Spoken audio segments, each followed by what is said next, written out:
hoje nós vamos bater um papo com um vereador de um município da região metropolitana do Rio, mais conhecido como Baixada, né? Mesquita, um município de aproximadamente 180 mil habitantes, filho de um paraibano, de uma mineira. Segundo mandato de vereador no município, um dos mais votados, né? Se não é um dos mais votados da história, inclusive, do município. Hoje eu tenho o prazer de receber aqui Roberto Emídio.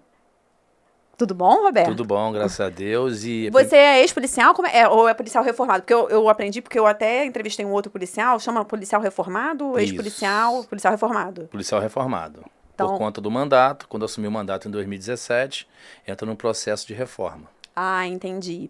Então, o jeito certo de falar é policial reformado Roberto Emídio. Então, apresento a vocês o nosso pré-candidato à prefeitura de Mesquita, né, Roberto Emídio. E você é filho de... Você é pai você é filho de uma família de 5 irmãos, é isso? Com certeza. Você foi criado numa família de 5 irmãos. Sua mãe era mineira, era doméstica, não é isso? E seu pai, carpinteiro. Isso. Ele era paraibano. Minha família também era paraibana, sabia? Meu pai e minha mãe. Então já viu como é que é a criação, né? É dura, né? Pessoal, eles bem exigentes, né? Verdade. E deixa eu te falar, você é o irmão mais velho? Eu sou o segundo mais velho. Meu irmão mais velho hoje está com 51 anos. Daqui a pouco eu tô com 50. Ah, 1 ano de diferença do mais velho, então? 1 ano e pouquinho. 1 ano e pouquinho mais velho. Uma diferença um pro outro. A sua infância, Roberto, eu vi na sua história que a sua infância foi uma infância feliz, embora bem dura, né? Teve a questão dos pais, que a gente já sabe que pai nordestino é bem exigente nos estudos, na educação, em todos tem essa questão muito moral, né? De querem que a gente haja corretamente em tudo.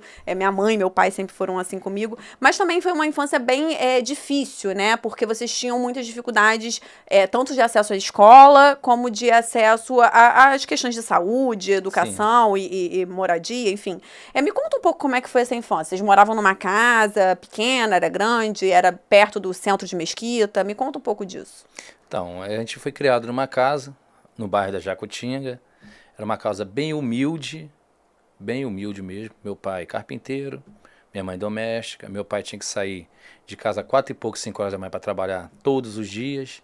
A gente ficava em casa esperando, né, meu pai chegar, e no momento que a gente ia para a escola, que era bem distante, pela precariedade na época de condução, de nós termos até uma escola mais próxima, então a gente sofria muito para estudar.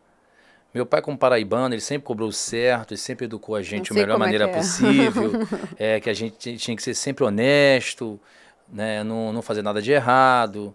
Então minha mãe também sempre pensando assim, minha mãe é mineira, da roça, lá de Carangolas. Então minha mãe sempre cobrou o certo da gente, mas aquela educação do passado, aquela educação que nós não tínhamos assim, mecanismo para ter uma boa educação. Hoje nós temos a internet, naquela época não tinha, muito mal uma emissora de rádio, televisão. E a gente não tinha, por quê? Porque meus pais sempre foram humildes, a gente foi criado numa família humilde, com pouco recurso para poder a gente ter uma vida propriamente dita. Vocês iam para a escola a pé? A pé. Não tinha ônibus público na época? Até tinha um ônibus público, né? Mas não tinha aquela situação de que o aluno poderia pegar carona. Ah, não tinha a lei que tem hoje, que o aluno tinha Rio Card, essas coisas não tinha, né? E aí você ia a pé para a escola? Pé para a escola, a gente ia para um colégio distante. A gente pegava uma sacolinha com um caderninho, com um lápis dividido, eu e meu irmão. Ah, então eu vi essa história que você contou, que seu pai cortava no meio o lápis. Isso. Quer dizer, a situação era tão precária que tinha que dividir o lápis no meio para dividir com o seu irmão, né? E a borracha também. Ah, você cortava a borracha no meio também? Até brinco assim que eu ficava disputando com meu irmão, qual é a menor, qual é a maior. Pra poder a gente ter uma borracha, pra poder... aquela brincadeira de criança. Eu sei como é que é. Que assim, era o ensino precário, que era uma escola pública, e sem condições, né, de recursos para poder a gente se manter na parte da educação. Mesmo assim, a gente lutou incansavelmente para poder ter um conhecimento e poder disputar, né, na vida do dia a dia, de um trabalho, de um bom trabalho, até mesmo prestar concurso público. E dos seus irmãos, são 4, né? Você e mais 4, não é isso? Sim, são 3 meninas, é isso? 3 meninas. E você era mais próximo desse mais velho, que é mais velho que você? Ou tem alguma das meninas que você é mais próximo? Na época era mais próximo, porque só tínhamos nós dois. Ah, e Aí depois que veio a nasceram as três. Isso, aí veio a terceira, que é a Sueli Emídio. Aí depois vieram as duas, que é a Simone e a Suzana, que são gêmeas. Entendi. São gêmeas, então a gente foi criado juntos, mas a proximidade, até porque eu saí para trabalhar mais cedo, né? Eu saía com 9 anos, 10 anos de idade para poder vender alguma coisa, um biscoito, um picolé, para poder a gente ter um recurso a mais dentro de casa. Então eu ia buscando sempre uma maneira de sobrevivência. Eu não era muito de brincar, eu era muito de trabalhar. Eu sempre queria alguma coisa para poder manter a minha vida, a vida dos meus irmãos, ajudar meus pais, como faço até hoje. Eu busco sempre fazer algo direcionado para ajudar as pessoas que mais precisam. Sua mãe e seu pai são vivos ainda? São vivos, são vivos. Eles devem ter muito orgulho de você, por você ter lutado tanto, ter conseguido alcançar, né, um objetivo muito nobre. Você passou por um concurso, aliás, para vários, né? Na sua história você passou para vários, teve várias histórias aí. E aí você estudou na escola estadual que se chamava Presidente Costa e Silva depois, né? Isso já foi um pouquinho, já foi na adolescência. Foi na infância e adolescência, porque hoje eu saí de lá, eu tinha mais ou menos 17 anos quando eu fui pro Exército. Dessa escola. Mas antes disso, você trabalhou, no mesmo período dessa escola, você trabalhou numa padaria, não foi isso? Trabalhei numa padaria, eu tinha mais ou menos 13 ou 14 anos de idade, que eu pegava de 4h30 da manhã até às 14 horas, mas saía meio-dia para poder ir para a escola à tarde. Trabalhei mais ou menos 1 ano na padaria para poder E você levava pão para casa, né? Levava pão para casa. Todo dia levava o pãozinho. Você levava o pão você levava quando você saía da padaria direto para a escola ou você passava em casa antes? Passava em casa, tomava um banho correndo, botava a roupa e saía correndo para a escola. É duro, né? É. E aí teve uma professora que te reprovou em matemática. Você era ruim em matemática ou era perseguição? Me conta dessa professora que te reprovou. Não, não é culpa dela, não. É que na hora embaralhava tudo mesmo, eu não conseguia me focar muito na matéria. Né? Não sei o cansaço do trabalho? Influencia muito. Influencia muito. É que eu sempre fui jovem, eu sempre fui pensativo. Não só como jovem, né? Naquela época. Hoje também eu sou muito pensativo. Então, isso desgasta muito a nossa mente. Eu sei como é que é. A gente está sempre pensando em fazer algo, criar algo, fazer as coisas acontecerem. Quando você vê, você não consegue ficar concentrado num determinado naquilo. Tema. Então, infelizmente, logo a matemática me pegou. Mas depois você conseguiu recuperar a matemática ou você sempre teve, assim, continuou com... Assim, minha irmã tem trauma de matemática, não gosta. Nunca reprovou não, mas tem trauma. Você depois conseguiu recuperar ou até hoje você tem trauma da matemática? Não tem trauma não. Hoje eu faço muita coisa de cabeça, aprendi. Ai, que bom. Tem gente que reprova em matemática e depois vira professor, né? Não, mas isso é normal. Tem gente que passa um período ali de dificuldade, ele se perde no meio do caminho, daqui a pouco ele dá aula. Como eu. Às vezes eu me pego fazendo coisas de um raciocínio rápido. Mas isso aí eu digo que é a nossa força de vontade. É verdade. E às vezes você até tem que se esforçar mais para aprender aquilo que você tem dificuldade e acaba você ficando especialista naquilo. Especialista, expert. Mas antes da padaria você começou a trabalhar com 9 anos. Isso. Me conta, como que foi esse início, assim? Você era criança, você brincava, e aí você começou a ver as dificuldades da casa, você achou que trabalhando... Como é que foi, assim, esse start de começar a trabalhar? Como é que foi esse início da sua vida na infância já começando a trabalhar? Eu digo que a necessidade foi tão grande que eu via meus pais nervosos. Eu, como criança naquela época, eu sempre fui astuto. Eu sempre procurei uma maneira de fazer alguma coisa para conseguir alguma coisa. Não é vergonha falar, não tinha dinheiro para cortar cabelo, não tinha dinheiro para comprar um chinelo. Então eu procurava, olhava para um lado e saía em campo, porque naquela época tinha muitas árvores, a povoação ali era bem menor. Então a gente buscava frutas nos terrenos baldios e a gente se alimentava mais com frutas, né? Até porque eu saía pra rua, voltava barrigudinho e nem almoçava direito, até porque eu ficava me alimentando mais com as frutas nas ruas. Então eu via que se fosse pra rua pegar aquelas frutas e vender, poderia fazer um dinheiro para ajudar em casa. Então eu pegava o carrinho de mão e ficava pegando goiaba, banana, jamelão, o que tivesse naqueles terrenos baldios, sobrando, claro, porque tá abandonado. E ia vendendo para fazer um dinheirinho para levar para casa. Aí minha mãe falou assim, poxa, como é que você consegue isso e aquilo? Meu pai trabalhando. Aí eu explicava para ela. Aí ela começava a comprar aquele biscoito, enchia os sacos de biscoito, até amarrar até hoje. Aí eu botava no cabo de vassoura e ia para a rua vender também. E depois comecei a comprar picolé com o dinheiro do biscoito e vender picolé também e fui fazendo isso. E mesmo com essa infância difícil financeiramente, né, assim, esforçada, e mesmo assim a sua família, não só você como sua família, ajudava os mais próximos ali da Com redondeza. certeza. Me conta como é que era essas ajudas. Tinham vizinhos que tinham mais dificuldade, porque sempre tem gente pior do que a gente, né? Por mais difícil que seja a vida, sempre tem gente pior. A gente sabe que tem pessoas piores que a gente, hoje, como também naquela época, como também tem pessoas melhores que a gente, como naquela época tinha.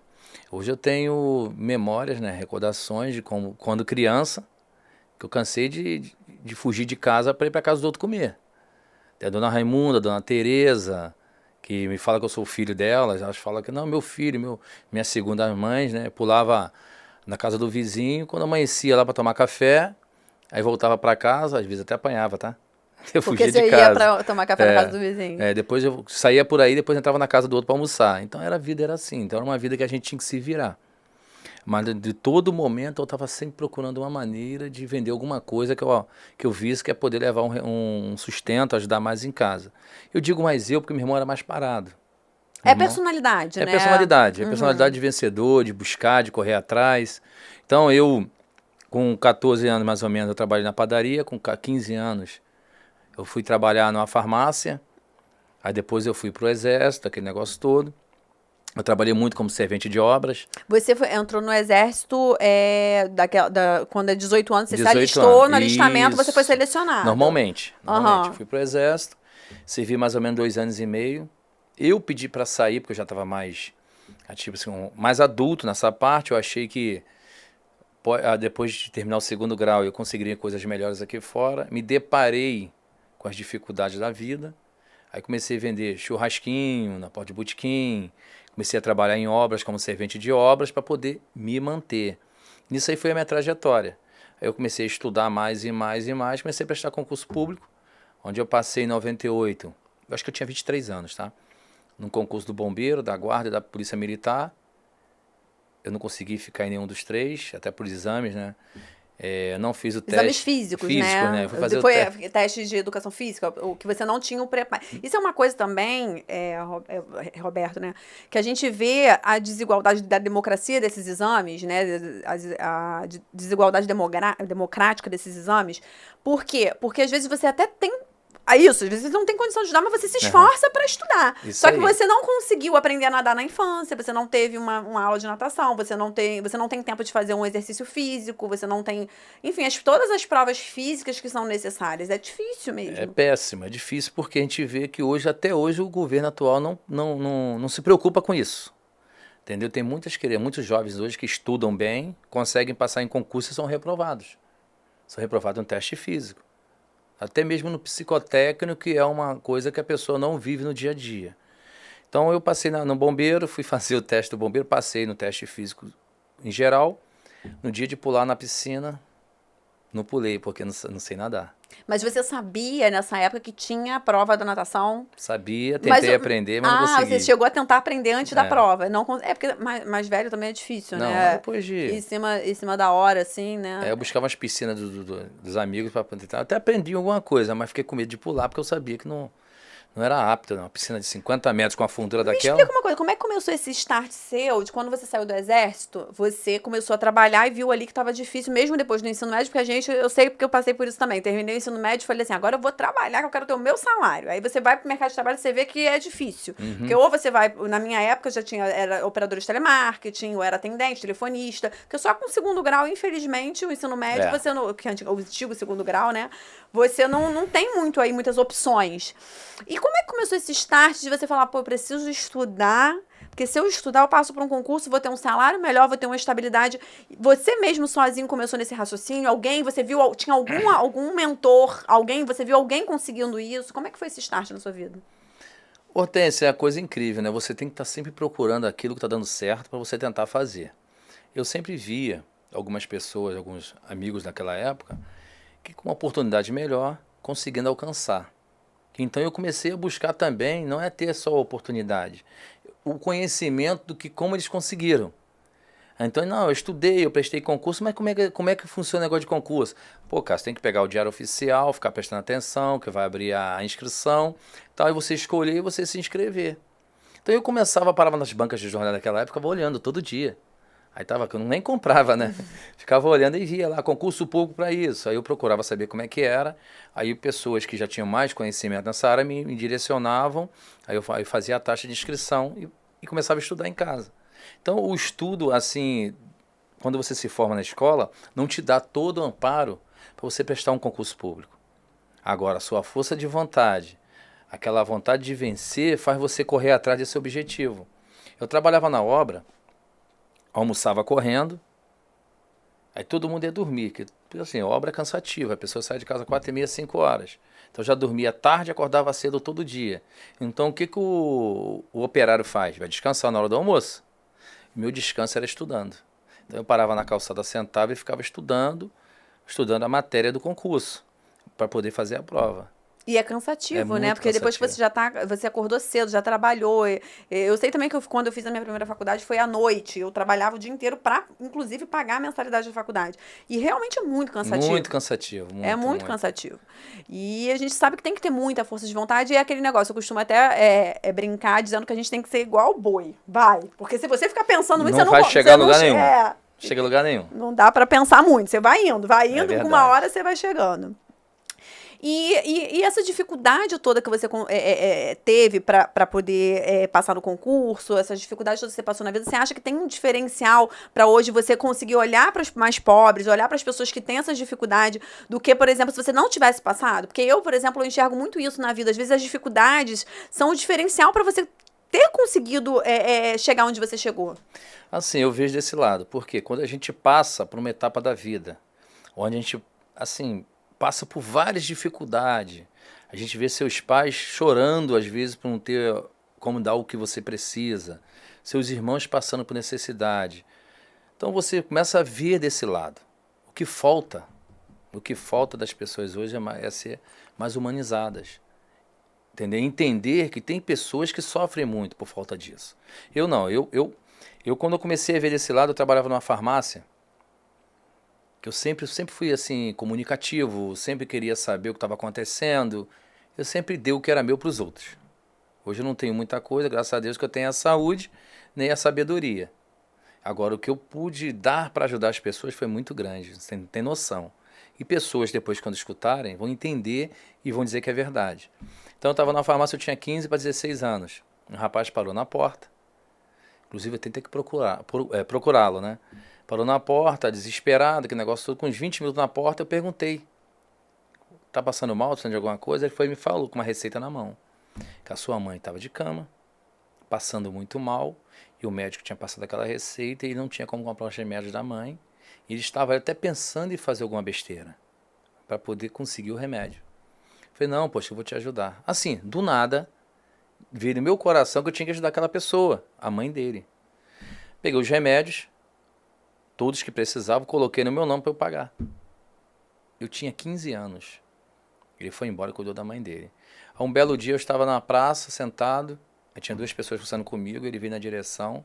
Aí quando a pessoa... Você pagou aqueles remédios? Paguei. E você tinha qual salário naquela época? Você lembra? Um salário mínimo, assim? Naquela época devia ser R$50 o salário mínimo, né? É porque na obra eu recebia 290, um salário mínimo. Assim, o salário mínimo do mínimo. Eu sei como eu era jovem, então ele dava uma ajuda de custo, né? Porque não tinha nem como ter carteira assinada, nada disso, né? Não tinha como. Então eu trabalhava porque o dono da farmácia gostava de mim, pelo meu jeito de ser, e eu sou sempre comunicativo, trabalhando muito, trabalhador. Então ele me botou ali, eu fui aprendendo com ele. Aí ele chegou na roda, quando a pessoa, pô, você conhece o Roberto Emídio e tal, não sei o quê. Aí ele foi e falou assim, me lembra até hoje. Bom, eu conheço ele, eu acho que você não conhece. Aí eu virei pro lado assim, olhei assim, ele foi, Roberto, tudo bom? Ô, rapaz, tudo bom, tal, não sei o quê. É o Wallace o nome dele. Ele, vou falar do Roberto Emídio pra você. E contou tudo isso que eu te contei, Hortência. Caramba. E eu li assim, e você não lembrava dele? Não lembrava. O que isso você fez e eu nunca te paguei. Então, quem falar seu nome aqui, eu falo quem você é. E hoje ele tá com mais ou menos a minha idade. Então, são coisas que acontecem na nossa vida que... Qual é a explicação? É o sentimento humanizado. A pessoa tem... É difícil de ter pessoas assim, mas graças a Deus temos, né? Temos. E escolheu entrar pra política para ajudar as pessoas. Isso, a política foi uma coisa assim tão... que às vezes eu me pergunto, né, o porquê disso tudo na vida. Quando eu comecei minha trajetória em 98, foi ajudando pessoas, né, o falecido Carlos Carvalho, que era um candidato da época, tinha um centro assistencial Lá em Mesquita. Que atendia as pessoas fazendo aquele trabalho assistencialista. E só para me situar, nessa época você trabalhava com o quê? Trabalhava na obra. Você trabalhava na obra ainda, e aí você conheceu esse Eu tava rapaz. vendendo churrasquinho na porta do botequim do meu pai, para me manter no final de semana, porque eu trabalhava na obra durante o dia, de domingo a domingo, e à noite, final de semana, eu vendia churrasquinho. Aí encostou a comitiva dele, foi lá comer churrasco, eu até brinquei, eu tinha 21 ou 22 anos. Aí só ele comeu uns 5 espetos de churrasco, eu falo assim brincando, porque é verdade. Aí, que eu sou candidato, tal, não sei o quê, eu falei, vou votar no senhor. Pelo menos o senhor comprou churrasco comigo. E logo 5, mas já tinha comprado para todo mundo. Não, que eu quero que você você entenda, você conheça o meu trabalho, tal, vai lá na Vila Emílio, no outro bairro. Aí me deu o cartãozinho, eu fui procurar saber como é que era o trabalho dele. Aí comecei a ver, tem atendimento disso, daquilo, atendimento de saúde, né? O que você precisar lá no bairro, você traz para mim. Eu comecei a oferecer aquilo para a população lá onde Mas ele sabia que você já ajudava as pessoas ou ele simplesmente queria só te mostrar Simpatizou por mim, pelo jeito que eu fui com ele ali, e o útil agradável. Ele queria mostrar o trabalho dele. E aproveitou uma pessoa que já trabalhava no comércio e tal, para poder mostrar o trabalho dele. Foi isso. E aí você utilizou do centro social para ajudar as pessoas da região. Isso, eu fui utilizando as pessoas. E quando eu andava nas ruas, as pessoas paravam para me agradecer. Poxa, o Beto, né? Na época era Beto. Poxa, Beto, muito obrigado que você fez pela minha netinha e tal. Você sabe quando você é de uma família humilde, que você começa a ser reconhecido e as pessoas te agradecendo pela bondade que você faz, isso mexeu comigo. Então eu me senti bem. Eu me senti bem por eu estar ajudando as pessoas. E dei continuidade. Aí ele veio candidato em 2000, foi quando eu entrei para a segurança pública. Eu ajudei ele. Ele não ganhou, ele foi suplente. Continuei a amizade com ele, ajudando as pessoas lá. Foram abertas outras portas em outros lugares através dele, para levar as pessoas para serem atendidas. E eu continuei meu processo de ajudar, mas nunca pensei em ser político. Eu utilizava da política que ele caminhava para poder eu ter espaços para ajudar outras pessoas. Ali. Foi. Em 2004 ele possuiu câncer, infelizmente, e foi suplente de novo, de vereador. E eu me perguntei depois o que eu ia fazer para poder dar continuidade em tudo aquilo que eu comecei. Eu não consegui parar, Hortência. Aí foi quando eu falei que seria candidato em 2008. Ele já tinha morrido? Já tinha morrido. Para poder eu ter as portas mais abertas para ajudar as pessoas. Aí em 2008 eu fui impugnado. Me conta essa história. A sua candidatura foi impugnada, mas as pessoas conseguiam votar em você. Isso. Mas você sabia que se você ganhasse, você não ia poder assumir. Sabia. Aí você não pediu voto pra você, e você pediu pra todo mundo da sua família pra não votar em você. Isso. Você fez campanha pra outras pessoas. E mesmo assim você teve, sei lá, 800 votos? 892 votos. Gente, bizarro. E você não pediu voto pra ninguém, mesmo assim teve. Votei, a gente votou num candidato, até porque eu dei minha palavra que ia votar. Entendi. Eu já estava consciente politicamente, eu já entendia mais desse lado da política, eu só não entendia a parte administrativa, que eu dei mole. Mas a parte administrativa eu confiei nas pessoas, quando eu fui ver, deixaram me impugnar por uma dupla filiação. Ah, porque você estava afiliado em 2 lugares. Eu estava afiliado em um, aí esse não iria fazer vereador, fui convidado para vir no outro. Eu não sabia que estava afiliado naquele. Quando esbarrou no TRE, descobriram que eu estava afiliado em outro, ficaram quietos. Porque eu já estava despontando na pesquisa. Entendi. Entendeu? Mas eu não vou citar nomes que não vale a pena. Porque depois eu me arrependi que eu confiei nas pessoas. Então chegou em 2008, veio a campanha, né, onde eu descobri, 15 dias depois do prazo que expirava, que eu tinha que resolver qual partido, 15 dias depois já era, que são 72 horas, passaram 15 dias, você não consegue a inscrição. Eu fiquei sabendo 15 dias depois que estava impugnado, botei faixas dizendo que por erro do partido não era mais candidato, aquele negócio todo, e não votei comigo, meus pais também não, meus amigos não. Eu tive 892 votos e a pessoa ganhou com 1.100. Caramba! Ou seja, é notório que eu ganharia a eleição em 2008. Dei continuidade ao trabalho, eu fazendo por meios próprios aquilo que eu iniciei em 2000, vamos botar assim, né, que é ajudar as pessoas. Em 2012, eu fui o 5º mais votado do município, com 1.600 votos, e o partido não fez legenda. Não entrei de novo. Caramba! Ou seja, nas 2 eleições eu não perdi a eleição. Só não pude dar continuidade e entrar. Aí fui para 2016, dando continuidade a tudo aquilo que eu criei lá atrás. Fui o 3º mais votado do município, com 2.547 votos. Entrei. Fiz uma política diferente, um trabalho humanizado, uma política transparente, com atenção à população. Não sumi das ruas até hoje. Fui o 1º mais votado em 2020. Me conta sobre esse colete que você veio com ele aí. Foi desde o primeiro mandato? Foi 2016, 2020. Foi 2016, né? Isso, eu fui eleito em 2016 para 2017. Em 2017 assumi o mandato. E como eu sempre disse na minha trajetória da candidatura, que eu seria diferente, porque sempre existiu. Hoje acho que está até menos, tá? Aquela informação, né? Aquele jargão do passado.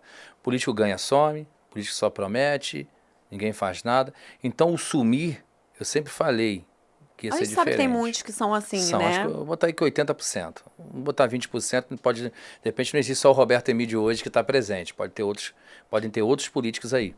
Então eu sempre disse que quando eu ganhasse a eleição eu não ia assumir. Então quando eu assumi do mandato de 2017, eu fui e adotei o colete, criei na cabeça que tinha que ter alguma coisa para eu aparecer na rua. Ou um abacaxi na cabeça, ou algo vestido para a população me enxergar e entender que é o Roberto Emídio que estava ali. Então eu criei o colete identificativo, que foi uma característica para me fazer presente nas ruas, que onde eu passasse alguém ia ver falar que eu estava presente. Mas aí depois teve outros vereadores que também copiaram essa ideia. Isso, em 2020, quando eu fui reeleito... Mas aí com outras cores de colete? Não, uns botaram azul também para tentar chegar perto. Entendi. Só que assim, eles fizeram... Eu gostei muito da ideia, adorei. Adorou? Se todos fizessem isso, né? Eu gostei da ideia, achei bem legal. Mas sabe por quê, Hortência? Aquele assunto. Tem uns que só querem ganhar para fazerem a vida deles e não querem contato com a população. Então, se colocar o colete, onde passar, opa, vem cá. Você é vereador, deixa eu falar com você aqui. É isso aí. Então, eles preferiram o quê? Ficarem escondidos. Eu não, fui o contrário. Eu criei uma identificação para poder a população me enxergar e eu estar sempre perto da população. Então, deu certo o que eu fiz. Então, os que entraram em 2020 foram e me copiaram. Eu achei até legal, até brincava naquela época. Poxa, até que enfim, agora teremos mais político na rua. Até falava isso, que teremos mais políticos interagindo. Boas, né? Mas uns falavam assim, não, o que deu certo tem que ser copiado e tal, aquele negócio todo. Então, os colocaram, só que não é a mesma coisa. Porque quando você faz uma política verdadeira, aquilo que você gosta, quando você faz voltado para as pessoas humanas, sai do coração. Não adianta você se maquiar ou fantasiar. É porque tem gente também que tira foto com colete e depois pronto. Tira o colete e guarda. Eu digo que só tenho 2 coletes que estão lá guardados no carro. O meu colete ele é desbotado. Ele é desbotado por quê? Porque eu coloco de manhã, só tiro quando tiver que tirar. Mas eu ando na rua com ele, acompanho, fiscalizo as obras públicas com ele. Às vezes eu vou para casa e demoro a tirar. Por quê? Porque passou a fazer parte da minha vida. Quando eu tô sem ele, eu me sinto sem nada. Se eu estiver na rua com um blusão, uma camisa, outra assim, cadê meu colete? É uma coisa incrível. Assim, eu acho assim, tem que ser visto, tem que estar ali. Então passou a ser tipo uma farda, né? Para eu me sentir empoderado, eu me sentir, mostrar que eu sei que eu estou fazendo um trabalho, eu tenho que estar com colete. E me fala sobre o gabinete móvel. Não tinha nenhum gabinete móvel em Mesquita? Você foi o primeiro? Já tinha algum vereador que fazia isso? Me conta essa criação do gabinete móvel. Gabinete móvel. Até brinco assim que está na oficina hoje. Foi outra criatividade minha, antes de do nosso grupo, porque eu falava que o político ele não tem que ficar dentro de gabinete. Como tem o colete, para poder estar nas ruas, porque não poderia ter um veículo para gente atender nos bairros, assim, distante da Câmara ou distante de uma sala que eu criei também lá no meu bairro, que eu atendo lá. Então o gabinete móvel ele atinge os pontos onde a população, umas por ignorância que não vai à Câmara, também que eu não tenho como chegar à Câmara de vereadores, a população possa chegar no gabinete móvel. Então eu criei também um veículo para poder estar atendendo nos bairros. E assim, o que acontece muito, que eu tenho observado, assim, principalmente pessoas que já estão há muito tempo na política, né? Que param de escutar. a população. Porque, às vezes, você tem muito mais a aprender escutando do que falando. Não importa o estudo, a faculdade, Entendi. quantos enfim, quando você escuta o outro, porque só quem passa por aquelas dores sabem como é passar. Nós temos as nossas dores também, cada um tem a sua. Então, as pessoas que estão naquelas situações, talvez de extrema pobreza, talvez de um não atendimento numa saúde pública, um filho que não tem uma vaga na escola, quem está naquelas situações, elas precisam ser ouvidas para que possam ser ajudadas. E eu acho que isso é um diferencial de pessoas realmente que querem ajudar as pessoas. Você concorda? Com certeza. Assim, é um grande diferencial porque quando você é eleito pelo povo, o povo acreditou em você. Aquela população, ela espera o que de você? Que você esteja sempre presente com ela. Então, quando você está com a população escutando, você está vendo realmente as necessidades existentes, como você pode trabalhar em cima disso para você criar seus projetos de leis. Eu costumo dizer assim, Hortência, que a escola de um bom político é a rua e o seu professor é o eleitor. Exatamente. Porque está totalmente certo. Mas é a verdade, porque quando você conversa com o eleitor, com aquelas pessoas que vêm passando por dificuldades, a gente vai botar na esfera pública, não pessoais somente, você começa a captar aquilo que você precisa para fazer uma boa política pública. Você começa a captar aquilo que você precisa para você fazer a vida dessas pessoas mudarem. Porque não adianta você ficar dentro de um gabinete, ou só viajando, ou escondido da população, não querendo ouvir, não tendo paciência, porque você não vai fazer um bom mandato. Que o povo espera de você o quê? Você foi eleito pelo povo, espero que você faça o seu mandato com excelência. Mas como é que você vai fazer um bom mandato se você está se escondendo do povo? É por isso que eu sempre falei, dar atenção à população, orientar e o primordial, ter paciência. E vou entrar num assunto agora que eu não sei, assim, né, acho que você pode se sentir um pouco delicado de falar, se você se sentir à vontade. Você já tem uma idade que você poderia ter filho, né? E você não tem filhos. Você teve um problema na infância. Você pode explicar para a população? É até meio triste, né, de falar assim. Eu sempre disse, quando era mais jovem, que eu queria ter filho com 18 anos. Eu brincava muito, assim, eu quero ter filho com 18 anos. Uma menina, porque quando ela tiver com 15, ela vai cuidar de mim. Eu achava assim, maneiro. É coisa da nossa cabeça, né? Só que quando eu tinha 14 anos, eu trabalhei de freelance numa oficina, onde eu pegava peso. Eu sempre tive uma estrutura grande, aí eu pegava peso. Em dado momento eu adquiri a cachumba. Eu nunca soube, né, que não tinha tido cachumba. Meus pais não me falaram. Tive cachumba e eu trabalhei normalmente. Quando chegou uma data, eu comecei a sentir, né, que a gente sente nas glândulas, aquele desconforto. Quando eu fui procurar o médico, eu já tinha me prejudicado, ou seja, como todos sabem, uma cachumba quando não é bem tratada, ou quando você faz um esforço, ela desce. Mulher desce para os seios, homem desce para os testículos. Então desceu, quando eu fui ao médico já estava atingida a parte de baixo.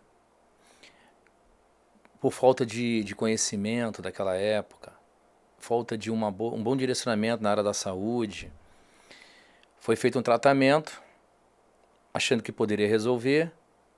O tratamento era incorreto, foi feito incorreto. de forma equivocada. Era equivocada e não foi feito o tratamento adequado, onde veio atingir, né, minha parte reprodutora, me deixando impossibilitado de fazer filho. Então essa é uma pergunta que é triste, até me emociona, porque quando a gente chega a uma certa idade, a gente começa a pensar, né? A gente começa a voltar lá atrás, a gente começa a querer justificar tudo, mas é injustificável. Então a gente vai se deparar muito com essa questão, muitos perguntam, tem quantos filhos? Eu, por enquanto, nenhum. Eu boto por enquanto, porque a gente sempre imagina que um dia possa ter. Que possa ser inseminação, ou que eu possa ser adotado. Deixa eu te falar uma coisa. Essa questão da saúde pública na infância, principalmente na primeira infância, a gente sabe que é muito precária. Até hoje, né? Você imagina isso há 30 e poucos anos atrás.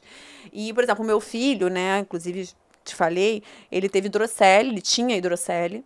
Também teve que fazer uma cirurgia aos 3 anos e meio, senão ele poderia ter também, na juventude, correr sequelas reprodutivas. Existem outras doenças também que precisam ser tratadas na primeira infância, como variocele, como outras doenças.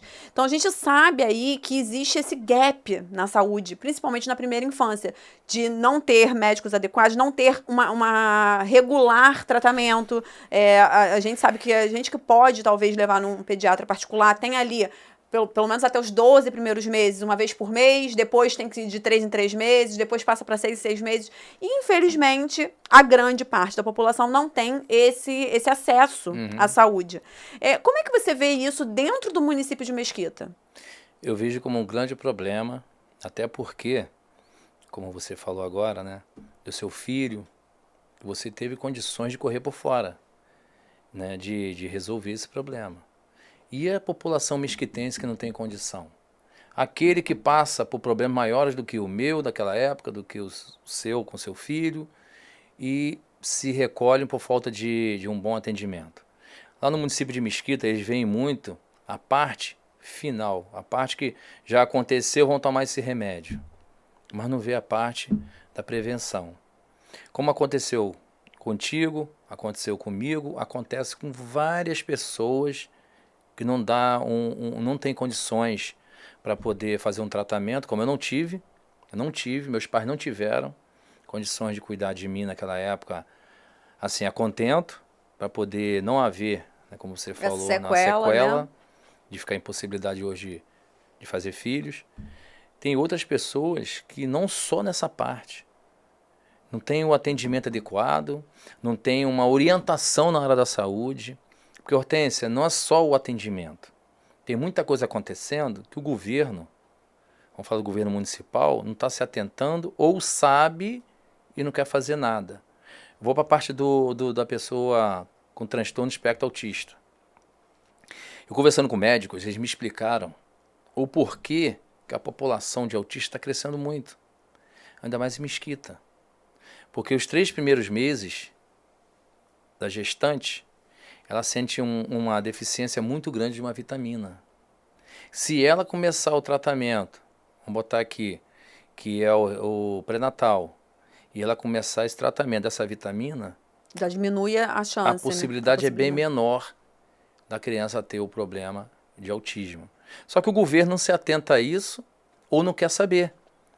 Estou dando só exemplo do autismo, porque está crescendo muito. Isso E assim, tem a questão nutricional também, né? Orientação nutricional, até a possibilidade de se alimentar melhor a grávida. E isso depois ocasiona um custo para o Estado, para o município, enfim, para os órgãos públicos. Por quê? Porque como é que você vai... A escola ela vai ter que ter um tratamento especializado, aí vai ter que conceder os remédios específicos. Enfim, é todo um custo muito maior do que se você tratar na prevenção. É isso aí, é o que eu estou falando. Ir lá na fonte, no problema. Fazer uma campanha para poder diminuir o máximo, né, o problema futuro. Como outros tipos de problemas de saúde que estão hoje, né, existentes por falta de prevenção. Então, o nosso município de Mesquita hoje carece muito de pessoas interessadas em saber onde inicia o problema para poder não chegar no problema atual. Eu acho que, inclusive, tem aqui no seu projeto de campanha, né, para pré-candidato a vereador, a questão da saúde emergencial e a saúde preventiva. E eu assim, até uma sugestão, incluiria essa questão da primeira infância, principalmente nesses exames principais aí, tanto da gestante, né, do tratamento da gestante, como depois que nasce a criança, dessa questão da prevenção, inclusive de fertilidade, né, do menino. Porque isso não é uma coisa que é falada. Com certeza. Não é uma coisa que é falada. E você conhece muitas vezes adultos que têm vários tipos de relacionamento e não tem filho e não sabe nem por quê. Não sabe por que não pode ter ou por que não pode ter. E às vezes foi um problema que teve na infância. É isso aí. Pegando o que você falou agora, né, na minha pré-campanha de prefeito, pré-candidatura, eu vejo mais dessa parte aí, porque, como a gente disse lá atrás, por eu ouvir muito nas ruas a população, aquilo que eu ouço, que eu não tenho tanto conhecimento, eu pesquiso. Então, a gente está sempre sabendo alguma coisa através daquilo que a gente escuta nas ruas. Eu, como um político atuante, um político que está à frente, lado a lado com a população, eu procuro saber o máximo para poder orientar o povo. O que está faltando no nosso município, com a gestão atual, é o interesse. É interesse de diálogo com a população. Eu, como vereador, lá atrás, quando eu chegava com alguma coisa em cima de informações, né, em cima de mostrar uma realidade, eles recuavam. Por que eles recuavam lá? Porque eles não interessam isso para ele. O que interessa para ele é o final. Mas a gente chegar no final com um problema maior, o município, o gasto público... É muito maior. É muito maior. E não resolvendo, porque está no final. Por que a gente não começa agora, para quando chegar no final, não ter menos gasto e poder cuidar de mais gente? Porque como é que você cuida de muita gente no final, se você não impediu que chegasse nesse conteúdo de pessoas com problemas de saúde? Ah, mas ele usa um método muito grande, estou falando do governo atual, lá de Mesquita, de que as clínicas das famílias são atendimentos preventivos. Sim, são. Mas desde que funcione. Se você tem um atendimento preventivo que não funciona, como é que você vai deixar de remediar lá na frente? Entendeu? E sendo que a clínica da família não cuida do autista. A clínica da família não cuida de pessoas que têm um problema de infertilidade. Cuida sim de uma suposta consulta marcada daqui a 3 meses. Que prevenção é essa? Não tem como. Não tem como. E falando em prevenção, mudando, o assunto da saúde é um assunto muito extenso, a gente sabe que o nosso tempo é curto. A gente tem a questão ali em Mesquita, e acho que praticamente todos os municípios da Baixada e da região serrana têm os problemas da enchente. E a gente sabe que a prevenção ali, não só ali, como da maioria dos lugares, é o primordial para você resolver de uma vez por todas esse problema e não ficar tapando o buraco ali em cima da eleição. Como é que tá essas chuvas agora desse início de ano ali em Mesquita? Teve muita enchente? Como é que funciona o atual governo do município, né, a prefeitura atual do município com relação a esse problema das enchentes? O governo atual lá em Mesquita, eles querem culpabilizar o governo estadual, sendo que eles não fazem a parte deles. Qual é a parte deles? Saneamento básico. Nós temos um péssimo saneamento básico no município. Existem os rios que enchem? Existem. Mas também tem um saneamento básico, as redes de esgotos, as galerias, que nós sabemos que isso aí é com o governo municipal, que eles não estão fazendo o papel deles. Porque o ato mais preventivo que tem são as galerias, rede de esgotos. O rio já é consequência. Porque são 2 rios ou 3 que cortam os bairros do município. Isso realmente é com o Estado. Mas se você tem um governo atuante, linkado com um governo municipal atuante, linkado com o governo do Estado, você consegue fazer as coisas acontecerem mais rápido, que são as dragagens e limpeza dos rios e até mesmo as galerias. Eu, no mandato de vereador em 2019 e 2020, eu consegui, junto ao INEA, limpar quase toda a extensão dos rios que cortam os bairros do nosso município. Só que isso aí não é tudo. Que não adianta você limpar os rios, onde as galerias, o saneamento básico, a prevenção não está sendo feito. Então ao meu ver, e eu estar sempre nas ruas e eu vendo o que está acontecendo, a melhor parte que tem é o governo municipal atuar em cima da prevenção junto ao saneamento básico. Entendi, que é o que está acarretando as enchentes e as pessoas estão perdendo tudo. Que está somando. Então as pessoas, acontece, quando começa a encher e a água não escoa como deveria nos esgotos, enche nas casas. E o rio, quando transborda... Aí enche também. Mais ainda, e as pessoas perdem seus Aí soma um com o outro, aí vai aquela enchente enorme. Um com o outro. Sabemos que o esgoto foi feito irregularmente lá atrás, sendo que já teve tempo. Acho que 7 anos de mandato não vai fazer nada. 7 anos de mandato não mudou o que foi feito de errado. Mas aí a SEDAI foi privada, não interessa. A população quer uma resposta municipal.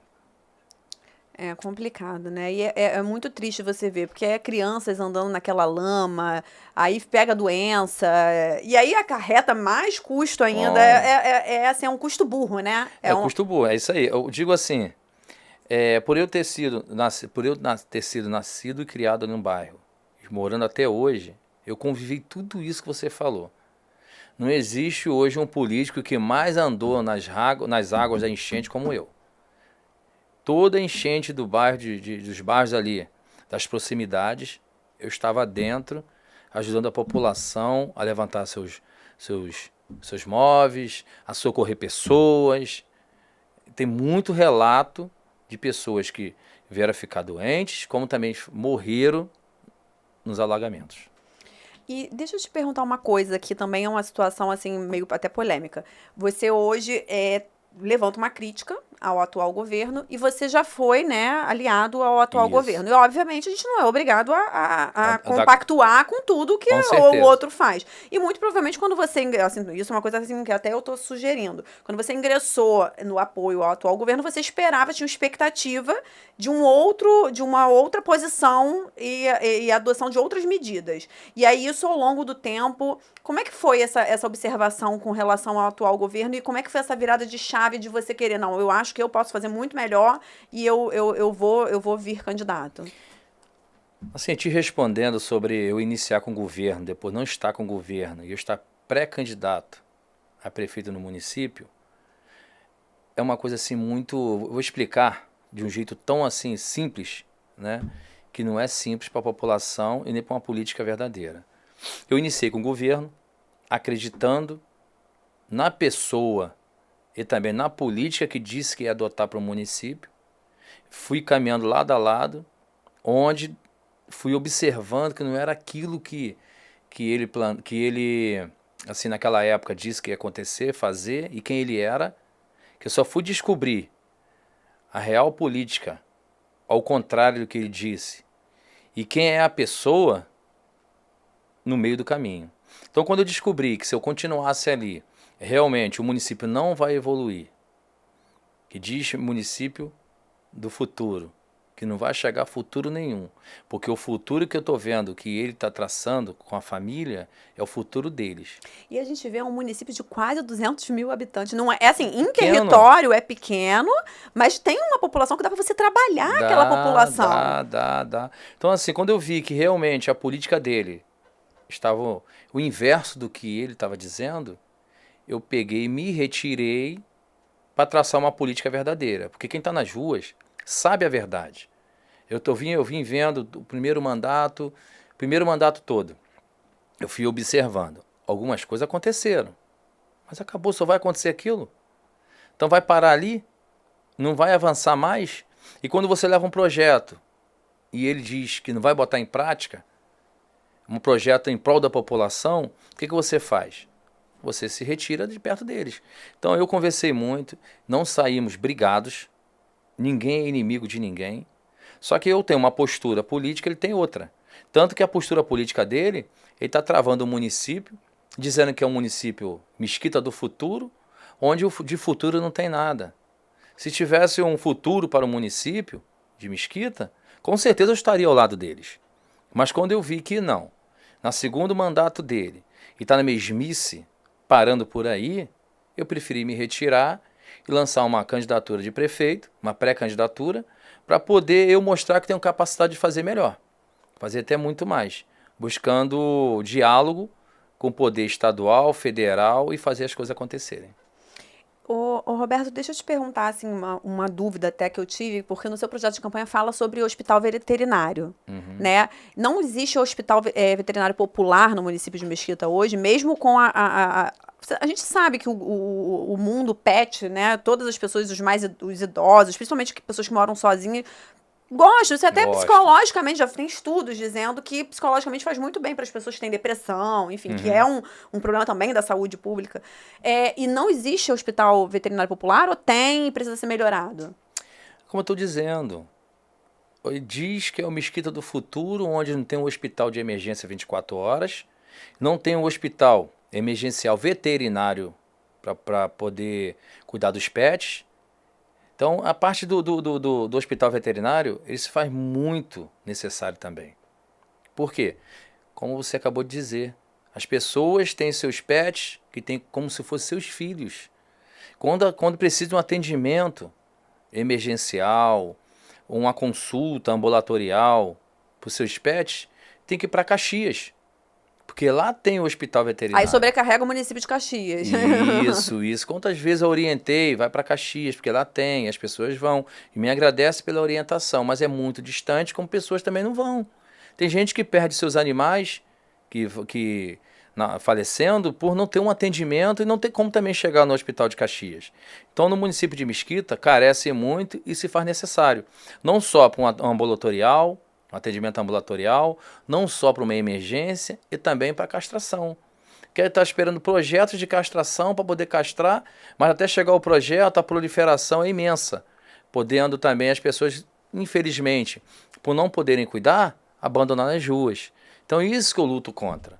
Eu também, a causa animal, eu respeito, eu abraço muito essa causa, porque eu sei a necessidade também que muitas pessoas têm para cuidar dos seus pets.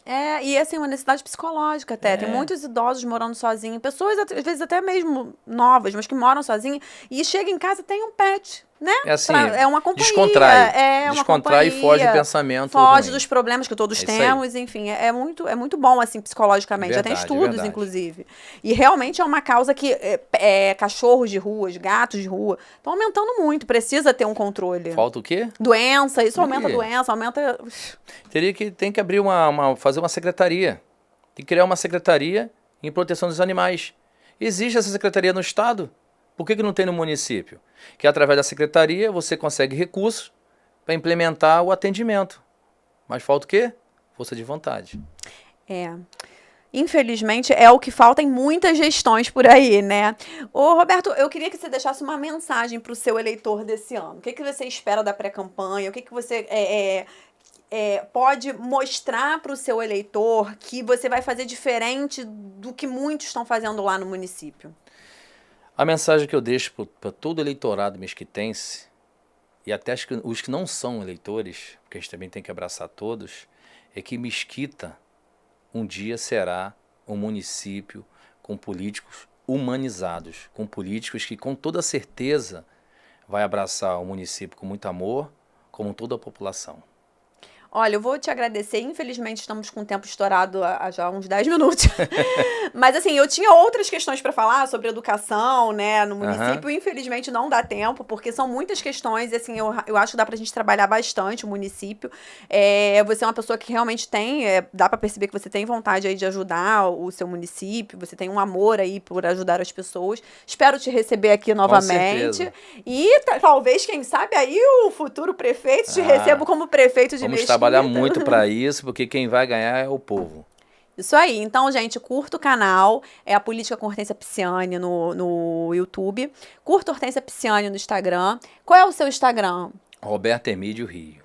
Roberto Emídio Rio. Também entre no canal, que agora a gente tem um canal de streaming, né? Que a Política com Hortência Pisciani passa agora no canal de streaming, ou KeyTV. Então, quem puder aí baixar no sua Smart TV o aplicativo, pode assistir também o programa no canal. E foi um prazer te receber aqui. Espero receber agora, quem sabe, aí como prefeito. Faço questão. E boa sorte na sua campanha. Muito obrigado, Hortência.